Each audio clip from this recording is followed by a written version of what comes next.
જય માતાજી। ઘરમાં આટલા બધા મરચાં આવી ગયા હતા, બગાડી તો ન નખાય, તો એના મેં વિચાર્યું રાયતા બનાવી દો અને રાયતા બનાવી નાખ્યા। આ રાયતા ભાખરી સાથે, ચા ભાખરી સાથે કે પછી બપોરે જમવામાં ખૂબ જ સારા લાગે છે। બે રોટલી વધારે ખાશો તો એના માટે ચાલો આપણે બનાવીએ। શું જોઈશે? મરચાં, એને સુધારી લેવાના છે। એક મરચાંની 2 ફાડ કરવાની અને એમાંથી મરચાંની વધારાની નસ અને વધારાના બી કાઢી નાખવાના, જેથી તીખું ન લાગે, મરચાં તીખા ન રહે। અને એ મરચાંના 4 ભાગ કરવાના, જેથી નાના નાના મરચાં ખાઈએ એટલા લઈએ, વધારાના બગડે નહીં। અને એમાં મેં લાલ કલરના મરચાં પણ નાખ્યા છે, જેથી લાલ અને લીલા મરચાંનું કોમ્બિનેશન મસ્ત લાગે, દેખાવમાં સરસ લાગે। આવી રીતે બધા મરચાં સુધારીને એમાં મીઠું, હળદર અને લીંબુનો રસ નાખીને આપણે એને થોડીક વાર માટે રાખી દેવાના છે, જેથી તીખાશ અને વધારાનું પાણી નીકળી જાય, એટલે જલ્દીથી મરચાં બગડે નહીં।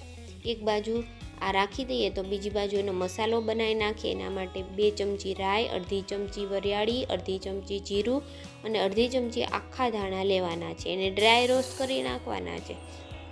આ ડ્રાય રોસ્ટ કરી એનો પાવડર કરી નાખીએ, એ પાવડર આપણે વાપરવાનો છે।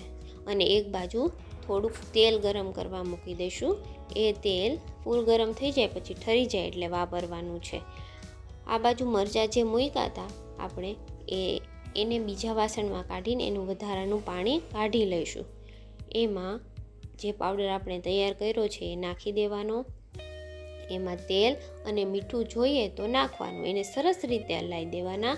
મિક્સ કરીને થોડીક વાર માટે રાખી દઈએ એટલે મરચાં તૈયાર છે। એમાં અત્યારે મેં લીંબુ પણ નાખ્યા છે, જેથી મરચાં જલ્દીથી બગડી ન જાય, 15 દિવસ સુધી તો એકદમ સારા રહે છે। શિયાળામાં તો ખૂબ જ મસ્ત લાગે। શિયાળામાં જે ભાવનગરી ગોલર મરચાં આવે એ અને વઢવાણી મરચાં આવે એના તો બહુ જ સરસ રાયતા બને છે, તમે પણ બનાવજો। મેં અહીંયા રાઈની કુરિયાની બદલે આખી રાઈ વાપરી છે, તમે રાઈના કુરિયા પણ વાપરી શકો છો, પણ મારી સ્ટાઇલમાં ટ્રાય જરૂરથી કરજો। કેવું લાગ્યું તે કહેજો। Thank you.